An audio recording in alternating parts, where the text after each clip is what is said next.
Hey guys, welcome back to our channel. So we're here to do our final review or recap of of the season finale of Black Lightning. This is episode 13, and this episode was called Shadow of Death: The Book of War. So like always, we're gonna basically give our rundown of things that we liked, things that we didn't like. And since it's the season finale, we'll probably even do a little bit of predictions, depending on how we do on time, on what we expect from next season. But before we get to all of that, Khalil is gonna tell you what to do. If you are new to this channel, make sure you click the subscribe button and also click the bell for notifications so that you know every time we do a new video.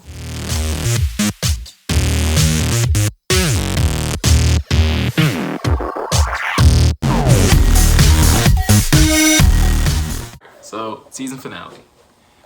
It came a lot faster than I thought it would. What'd you think?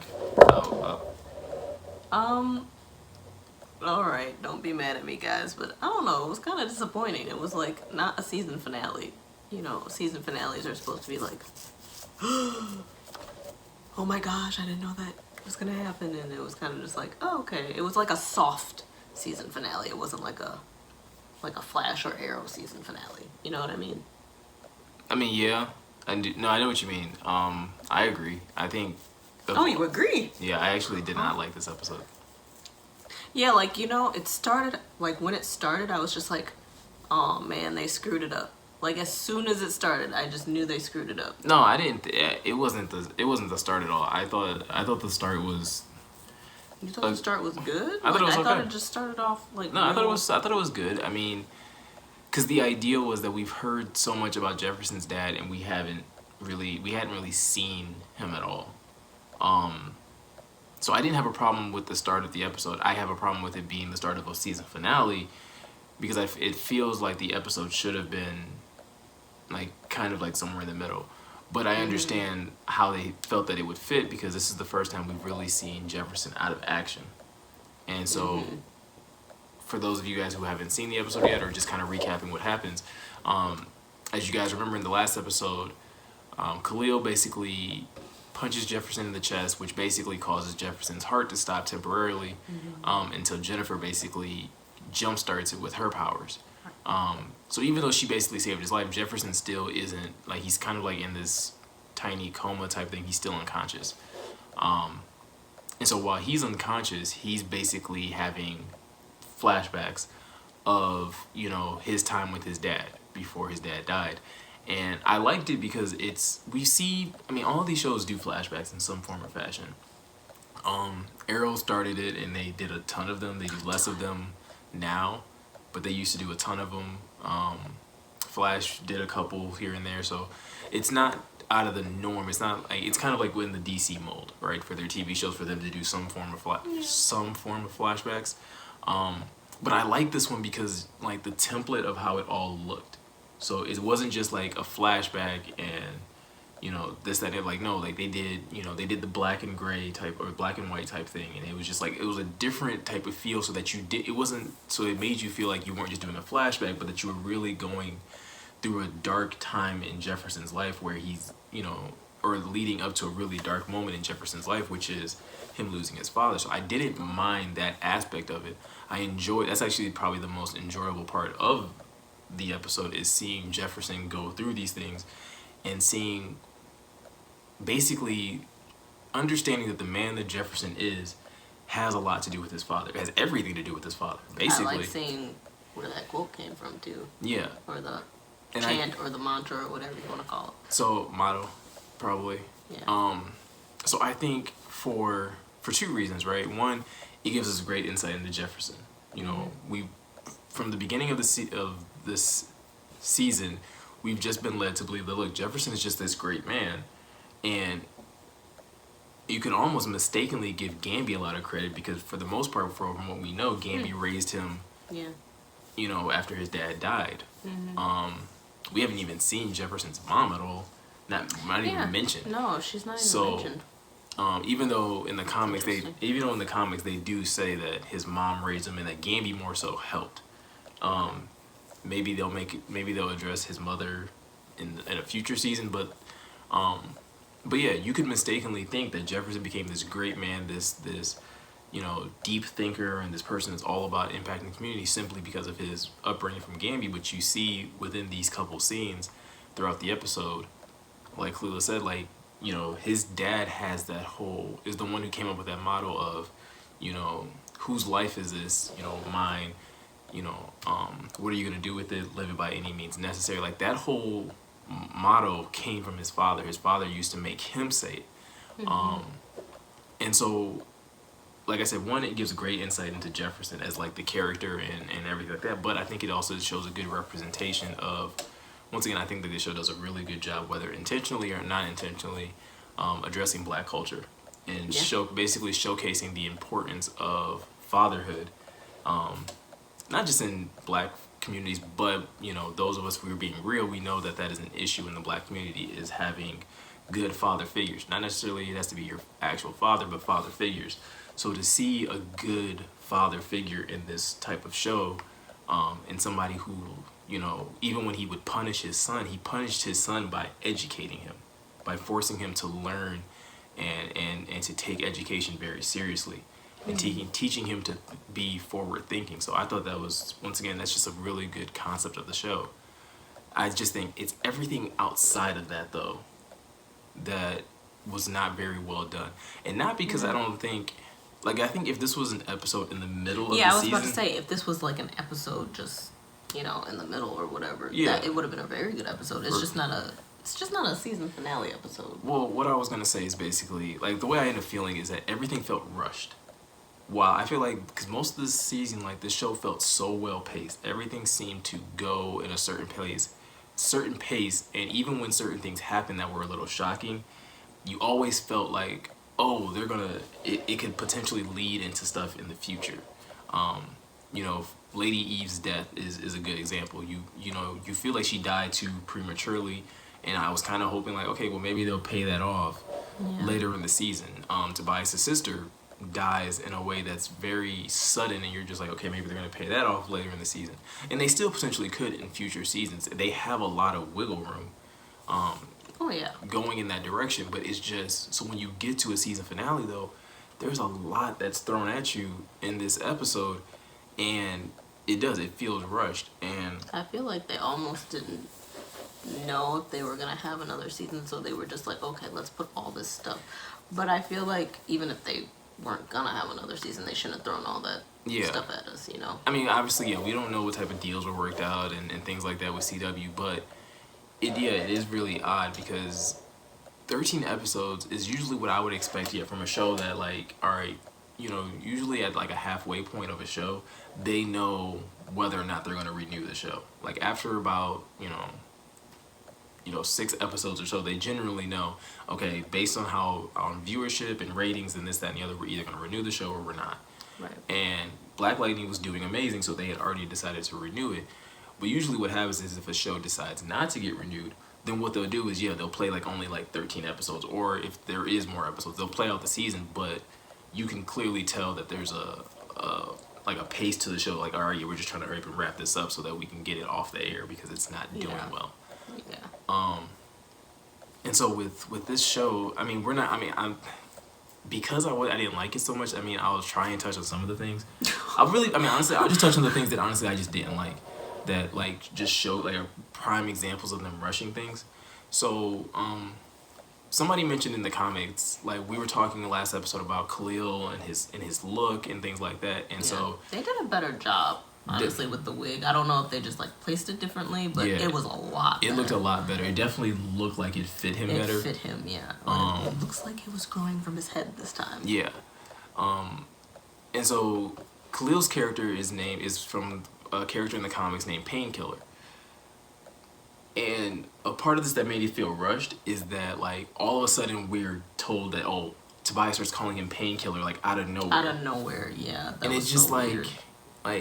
Okay, if you're going to start calling him that, why didn't you start calling him that in the last episode?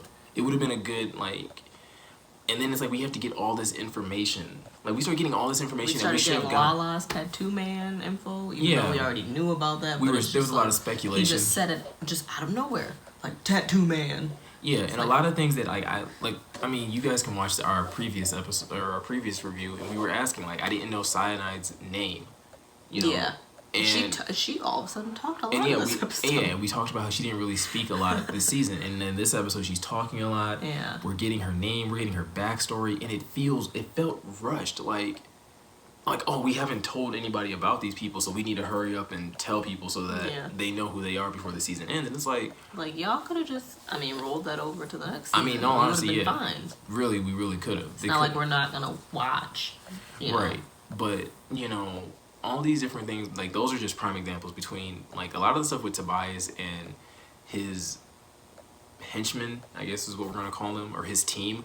It just felt super rushed. Like we find out that, we had already gotten hints that Tobias was using some sort of, drug or was a meta or something of that nature. Yeah. But like through Gamby explaining to Jennifer basically everything that's going on, it just felt so rushed. Like Jennifer's been in the loop for like 3 or 4 episodes now. You guys could have filled her in along the way. I know. And now all of a sudden we're just getting like this massive. Tell her everything. Yeah, we're getting this massive dump of, okay, this is who Tobias is. This is how his powers work. This is what they did to Khalil. Like, how does Gamby know what they did to Khalil? That is a good question. Like, I never thought about that. Like, he explains perfectly what happened to Khalil. I mean, he does try to make it sound like he's guessing, but no, he says it with a lot of confidence of what happened to Khalil. He knows everything that happened with Cyanide. Like, there's just too many of those things that just work out too well. That just, like I said, it just makes the episode feel rushed. You brought up Lala. Like, Lala's brought into the episode, and the way he was like kind of tied into last episode made sense, and it brought a lot of like wow factor. Like, oh, so this is what's going on with Lala. I feel like they threw him in this episode. I feel like they didn't really have a plot for him, so they were just like, oh, we'll just throw him in here so we can explain who he is. Right. And it's just like, if you don't have a storyline for him, then don't put him in. And it's one of the things that happens with with Lala is that Lala is essentially, like we mentioned in last episode, like he's almost like Tobias' slave. Like Tobias can say this phrase and the devil deals the cards. Yeah, and Lala has to do whatever he says. Like he doesn't have any free will of his own. And Tobias explains his powers to him, which is weird. That he knows that. Like I don't like, and that's not explained. And it was like a side effect of the rebirth. Yeah, which is. Huh? So, but Tobias, like Lala is used as bait again, as suicide bait, but we're not even told, like, so is Lala unable to die, period? Yeah. But the way he sacrificed, you're left kind of like guessing that he is, because why would Tobias just waste a pawn in... Well, and he also said that the tattoos are going to keep appearing on him until there's no more skin left, so clearly he can't die, but then it seems like he died. Yeah, and so... I was like, okay. It was... Like I said, it's another example of something feeling rushed. Yeah. Even the conflict between the Pierces and the ASA. That was so strange. It felt so rushed. Like, there was like not really a battle there. It was just like, oh, they're coming to get us. Boom, boom, boom. We got him! I mean, it wasn't like boom, boom, boom, but yeah, it was... You know what I mean, though?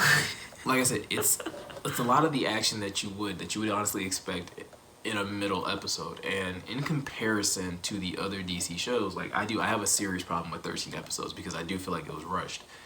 In comparison to the other shows that have been on CW, excluding Supergirl, because obviously it started on CBS, but everyone has gotten... Arrow got 23 episodes its first season. Flash got 23 episodes its first season. DC Legends of Tomorrow is the only one that got less than 20. They got 16 episodes, which even that is fair. 16 seems like a good amount. Supergirl, like I said, started on CBS. They got 22 or 21 episodes. Somewhere around there. Something like that, yeah. So for Black Lightning, they only get 13. It makes the story feel super rushed. And so you have this... Man, 3 more episodes really would have been helpful. Oh, and it's just 3, but I think that would have really helped. So taking things like from this episode, like, yeah, if they could have kept Jefferson just unconscious for an entire episode. Yes. And maybe even forced Jennifer into accepting her role and accepting her powers, it would have made things feel a little bit more heavier. It would have made you have a little bit more doubt, because there was a moment where Jefferson comes out of this coma and he doesn't have his abilities. But like, I mean, he got him back so fast. Like we didn't even get like a, oh my goodness, what's gonna happen? And you know, like yeah, even though like I mean, I kind of pieced it together like, oh, he's gonna get him through Jennifer because Jennifer is pure energy, and essentially like she's gonna be like his jump start. Like I didn't piece it together, but I knew he would get him back. But it's just like, yeah, it happened so quickly that it's just like it didn't feel like it was that drastic, you know. And I think it would have been something really cool to have happen. I mean, looking at other shows, looking at, you know, shows where other people have superpowers, you look at Flash, you look at Supergirl, they have had moments where they've been extremely vulnerable. Either like they couldn't overcome a situation, or they really don't understand how to control their abilities. Like, and so for Jefferson to have a moment of weakness, of true weakness, and for it to be solved in a matter of like 2 minutes, yeah. It just it took away from a moment that could have been great. It could have been a great cliffhanger. I really thought that what was gonna happen was he was gonna like sacrifice himself, or not sacrifice, but you know, he was gonna go out there and even though he didn't have his powers, kind of pretend that he had his powers, and all of a sudden somehow they were gonna come back while he was out in the battlefield. I didn't think that was gonna happen. I honestly the thing that I thought. One thing I thought was gonna happen was that he was gonna get captured. I thought he would have got captured, which once again would have been a great cliffhanger for this season. Yeah, is that because Proctor, the guy in charge of the ASA, he makes a comment about, or they start talking about how some of their samples, they have 4 samples. They have 4 kids that they have been storing that like were still, you know, showing good signs, but they needed good meta DNA to keep them alive. Right. And in order to do that, they needed, like I said, they needed a true meta. So they were looking at Black Lightning. They were looking at Thunder. They hadn't known about Jennifer yet, but essentially they would have been looking for Jennifer as well. Yeah. And so it would have been a great tie-in to have Jefferson get captured at the end, and then you have this cliffhanger, right? Of who are these 4 metas? How is Jefferson gonna play a role into that? And what's going to happen to Freeland now that Black Lightning's not there? But they decided to go in a different direction. I'm not trying to write the show. Clearly, they have a plan in mind. But that's how I think that would have been a great cliffhanger. Mm-hmm. Even at 13 episodes, it still would have probably felt a little rushed, but at least it would have been a great cliffhanger. Mm-hmm. So, yeah, that bothered me a little bit. Like, yeah. Anything else though that really stood out to you? No, like I said, it's not the episode that I really had a problem with. It's really the fact that it was a season finale, like, you know. Yeah, I think if you slide this, if this was like, I mean, well, essentially, if this was episode 13 and we knew we had 3 more episodes or 6 more episodes left, this would have been perfect. Mm-hmm. It would have brought about a good amount of questions of, okay, you know, because Tobias essentially is taking over the ASA, or he's basically positioning himself to be the king of Freeland. That's what he calls himself at the end of the episode. He can really take it over because what's his face is dead. Right, but it's like, and that happened even oddly too. I mean, not oddly. No, that was actually pretty funny. It was just like Gamby was like, yeah, you know, I'm sick of hearing you. Pow. That was weird in the sense that I was surprised that he was able to do it and there was no reaction. That's what there was no objection. Right. Which is crazy because Lynn is there when this happens. When Gamby kills Proctor, Lynn is right next to him, and you would think of all people, either Lynn or Jennifer would have a reaction like, what are we doing here? And nobody says anything. Everybody's like, yeah, this is par for the course. Yeah. So that was a little, that was weird, but I liked it because I think it stays true to Gamby's nature. I do feel like that may come back to bite them in the butt at some point because it seems like Gamby's willing to do the dirty work. And I think we'll see something along the same lines of what we saw with Oliver and Arrow, where eventually people are going to start getting a conscience of you can't do these things, that we got to trust. Like whether it's maybe Henderson coming into the fold and Henderson and Gamby having different opinions because Henderson is a man of the law. Gamby's been basically this secret agent that's so like... you think they'll tell Henderson that he's black? Oh yeah, at some point in time Henderson's gonna find out. Once again, you follow the path of all of these other CW shows, there's always the cop that's in the local police force that kind of keeps the local police out of their way. Well, my mom pointed out that Henderson will probably die once he finds out, just like Tommy. See, but that's where I think. After he found out. But see, that's where I think Lynn. That's why I feel like Lynn is more likely to die.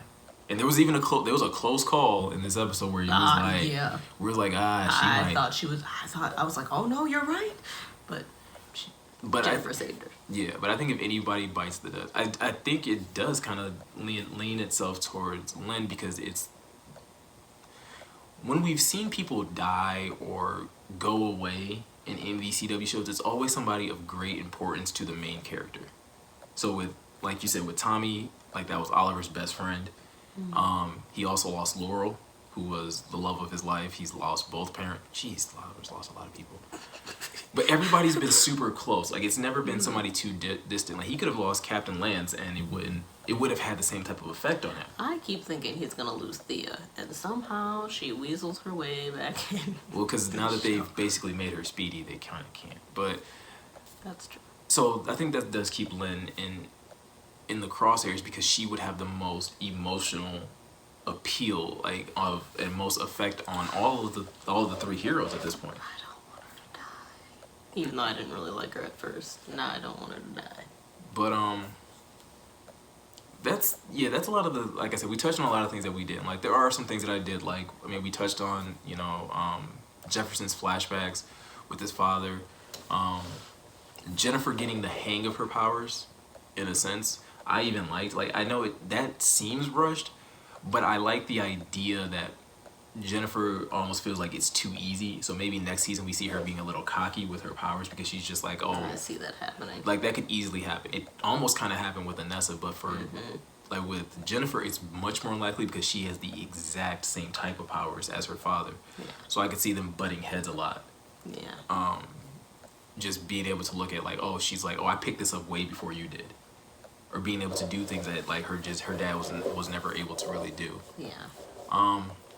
But I think, obviously with the show ending, we're going to find other shows to do videos on. We have a couple of other shows that we're really interested in, that we'll probably touch on with you guys. But just to really wrap up Black Lightning properly, we'll do another video probably this weekend or next weekend. We will. Yeah, because I really want to do a video where we talk about what we think will happen next season. Yeah. I think there's a lot, because like I said, there's so much room for a lot of different things. If we do it now, this video will be an hour long. Exactly. So. But yeah, that's essentially a lot of the episode. Like always, leave us comments below. Let us know what you think of the episode. Were you disappointed like we were? Would you have liked to have seen maybe another 6 to 8 more episodes in this season? Or did you think 13 was perfectly fine? Let us know what you liked, what you didn't like. We always enjoy being able to have dialogue with you guys about these types of things. Mm-hmm. But other than that, you have anything? Nope. So yeah, we will see you guys. Like I said, we're going to do another video projecting what we think is going to happen in Season 2 of Black Lightning. And then we've also started watching Krypton, so we will probably do like a quick recap of where we are in Krypton and what we think of the show. It's a little... I mean, since it comes on like on Wednesday nights, it's kind of tough for us. Is that when it comes on? Yeah, it's kind of tough for us to do back-to-back nights of videos, so that's why we haven't done one for the show.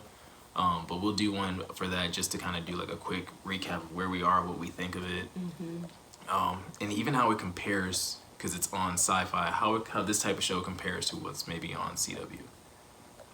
But like always, make sure to like, comment, share, and subscribe.